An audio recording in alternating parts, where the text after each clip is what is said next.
SSG hospital ખાતે આજે એમજીવીસીએલના બે સીએસઆર ઇનિશિયેટિવ કે જેની અંદર એક સીઆર્મ મશીન અને એક રેડિયોલોજીનું આપણું સોનોગ્રાફીનું મશીન આ બંનેનું આજે અહીંયા લોકાર્પણનો કાર્યક્રમ રાખવામાં આવ્યો હતો. જે પ્રકારે દર વર્ષે જે આપણું સીએસઆર ઇનિશિયેટિવ અને એના અંતર્ગત જે સીએસઆર સમિટ યોજાઈ રહી છે તે અંતર્ગત જ્યારે માનનીય તેજસભાઈ પટેલ કે જેઓ પોતે એમજીવીસીએલના એ સમયે એમડી હતા, એમને અમે રિક્વેસ્ટ કરી હતી કે આ પ્રકારે અમારે એસએસજી હોસ્પિટલની અંદર એમજીવીસીએલની સહાયતાની જરૂર છે, ત્યારે એમજીવીસીએલ દ્વારા ખૂબ ત્વરિત જ આ બાબતે નિર્ણય લઈ અને આજે આ બે મશીન આપવામાં આવ્યા છે. હું માનું છું કે આ મશીનથી જે દર્દીઓની સારવારની અંદર ખૂબ ઝડપી સુધારો પણ થઈ રહ્યો છે અને વધારે દર્દીઓ આનાથી પોતે લાભાન્વિત થતા હોય ત્યારે એસએસજી હોસ્પિટલના ડોક્ટર્સ અને રેસિડેન્ટ્સ ઓલરેડી આટલા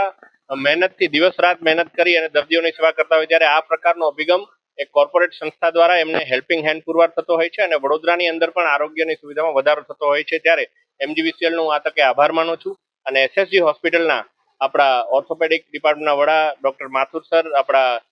ડેપ્યુટી સુપ્રિન્ટેન્ડન્ટ અને તમામ સ્ટાફને પણ હું અભિનંદન પાઠવું છું. સૌથી મહત્વની વાત એક તો આપણા માટે કાર્ડિયાકનું આખું એક સુવિધા એ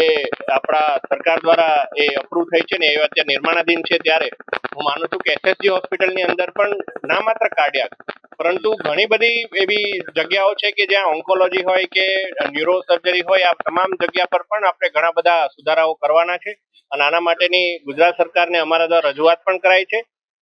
હું વિશેષ એસએસજી હોસ્પિટલના ડોક્ટરોને એ બાબતે અભિનંદન આજે આપવા આવ્યો છું કે મિનિમમ રિસોર્સિસમાં મેક્સિમમ આઉટપુટ આપવું એનું નામ એસએસજી હોસ્પિટલના મેડિકલ સ્ટાફ. એટલે ગમે તેવા રિસોર્સિસ હોય તો પણ તેઓ તો કરી જ રહ્યા છે, પરંતુ અમારી પણ જવાબદારીપૂર્વક અમે રજૂઆત કરતા આવ્યા છે અને કરતા પણ રહીશું. અને આવનારા દિવસોની અંદર પછી એ સ્ટાફની અછત હોય કે મેડિકલ ઇક્વિપમેન્ટ્સની અછત હોય, સરકાર પાસેથી જેટલી ગ્રાન્ટ આવે એના પર નિર્ભર ના રહીને સીએસઆર હેઠળ પણ અમારા ઇનિશિયેટિવ દ્વારા અમે પ્રયાસ